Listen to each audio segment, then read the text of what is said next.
Sederalun puluhan warga desa Monjambe, Jempa Biren yang sebagian besar merupakan para nelayan mengaku frustasi karena sudah sejak 3 tahun terakhir abrasi meluas di kampung mereka.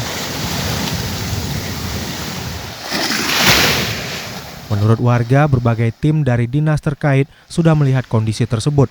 Namun sampai saat ini belum ada realisasi penanggulangan dengan memasang batu penahan ombak di pinggir laut. Amatan serambinews.com, sejumlah rumah terancam ambruk ke laut. Selain itu, bot para nelayan dinaikkan ke perkampungan karena tidak ada lagi bibir pantai. Selain itu, satu bangunan TPI yang dibangun tahun 2006 lalu tinggal menunggu roboh dihantam ombak laut.